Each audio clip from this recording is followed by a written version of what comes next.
Voilà pour l'essentiel de ce journal. Merci de nous rejoindre sur la télévision togolaise. Tout d'abord, le Conseil des ministres s'est réuni ce mercredi sous la présidence du chef de l'État. C'était ce matin la présidence de la République. Le ministre en charge de la communication, Guy Madjé Lorenzo, nous en livre les grandes lignes. Communiqué sanctionnant le Conseil des ministres du mercredi 9 septembre 2015.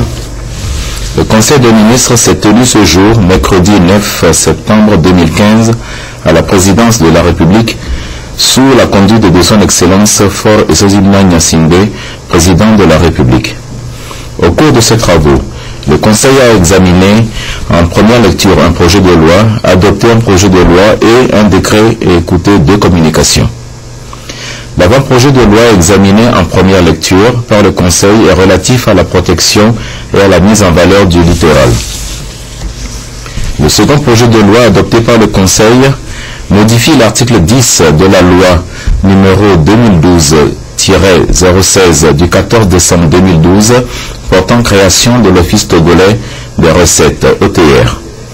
Dans le cadre de la réforme de la gestion des finances publiques, le Togo a procédé à la réorganisation de ces deux grandes régies financières, notamment la Direction générale des douanes et la Direction générale des impôts, en un office doté de la personnalité morale et de l'autonomie de gestion administrative et financière ayant pour vocation de gérer l'administration fiscale et douanière.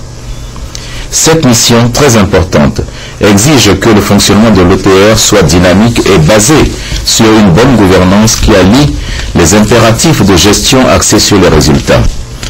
La modification de l'article 10 se justifie donc par un motif de meilleure gouvernance et par la nécessité pour le gouvernement d'assurer un meilleur suivi de la mise en œuvre des orientations qui puissent lui permettre de réagir avec promptitude et d'évaluer de façon plus régulière les résultats obtenus. Au titre des décrets, le texte adopté par le Conseil porte création de la Commission nationale des frontières maritimes. La maîtrise des frontières terrestres et maritimes du Togo est devenue un enjeu capital pour notre pays. Plusieurs textes régissent la matière et le projet de décret vise à harmoniser l'ensemble des textes existants. Le projet de décret permet de garantir une synergie de compétences susceptibles de rendre plus efficaces les différents travaux devant conduire aux négociations pour une délimitation conventionnelle et consensuelle des frontières maritimes du Togo et le dépôt des frontières et le dépôt du dossier relatif à l'extension du plateau continental jusqu'à 200 000 marins dans un premier temps et son extension jusqu'à 350 000 marins. Le décret crée une commission nationale des frontières maritimes du Togo dénommée CNFMT, rattachée à la présidence de la République. La première communication présentée ce jour au Conseil est relative à la clarification de l'article 45 de la loi numéro 2009-010 du 11 juin 2009 portant organisation de l'état civil au Togo.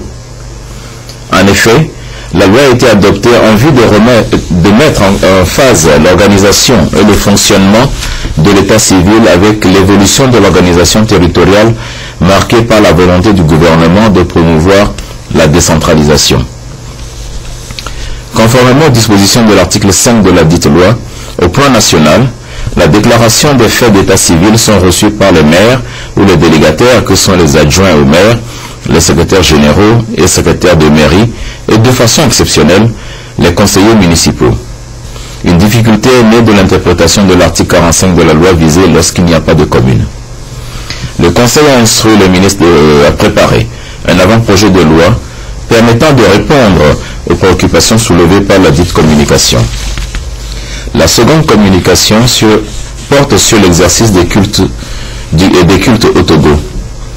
La liberté religieuse est réaffirmée tant par les instruments internationaux générateurs de droits en faveur des populations ratifiés par le Togo que par notre Constitution qui dispose dans son article 25 que toute personne a droit à la liberté de pensée, de conscience, de religion, de culte, d'opinion, d'expression. L'exercice de ces droits et libertés se fait dans le respect des libertés d'autrui, de l'ordre public et des normes établies par les lois et les règlements. Par ailleurs, l'article 2 de la Constitution togolaise précise que la République togolaise assure l'égalité devant la loi de tous les citoyens sans distinction d'origine, de race, de sexe, de conditions sociales ou religieuses et qu'elle respecte toutes les croyances religieuses. Le gouvernement envisage donc une concertation avec les responsables religieux en vue de poser les bases d'une réglementation qui garantisse la liberté des uns et les droits des autres pour une cohabitation harmonieuse des populations. Au titre des divers, le gouvernement a félicité l'équipe nationale des éperviers pour sa victoire contre l'équipe de Djibouti dans la phase de qualification pour la prochaine Coupe des Nations et encouragé nos athlètes qui compétissent actuellement au 11e Jeux africains de Brazzaville. Enfin, le Conseil des ministres a pris des décrets de nomination au titre du ministère de l'Enseignement supérieur et de la Recherche. Fait à Lomé le 9 septembre 2015, le Conseil des ministres.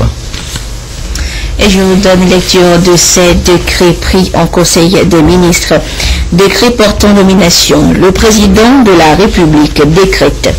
Monsieur P8C Atafaï, numéro matricule 055-66-3-R, maître de conférence en service à la faculté des lettres et des sciences humaines Flèche de l'université de Lomé, inscrit sur la liste d'aptitude aux fonctions de professeur titulaire par les comités consultatifs interafricains CCI du Conseil africain et malgache pour l'enseignement supérieur CAMES, session du 14 au 21 juillet 2014 tenue à Ouagadougou au Burkina Faso, est nommé professeur titulaire en littérature africaine anglophone.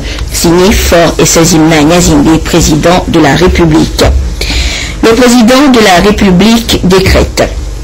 Monsieur Koba Kofi, numéro matricule 055-650-C, maître de conférence en service à l'école supérieure d'agronomie ESA de l'université de Lomé, inscrit sur la liste d'aptitude aux fonctions de professeur titulaire par les comités consultatifs interafricains CCI du Conseil africain et malgache pour l'enseignement supérieur CAMES, session du 14 au 21 juillet 2014 tenue à Ouagadougou au Burkina Faso, est nommé professeur titulaire en biologie végétale appliquée pour compter du 1er janvier 2015.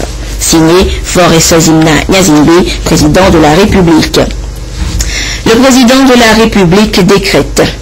Monsieur Kokoroko Komlan Dodi, numéro matricule 29-40-40, maître de conférence agrégé en service à la faculté de droit FDD de l'université de Lomé, inscrit sur la liste d'aptitude aux fonctions de professeur titulaire par les comités consultatifs interafricains CCI du Conseil africain et malgache pour l'enseignement supérieur CAMES, session du 14 au 21 juillet 2014 tenue à Ouagadougou au Burkina Faso, est nommé professeur titulaire en droit public pour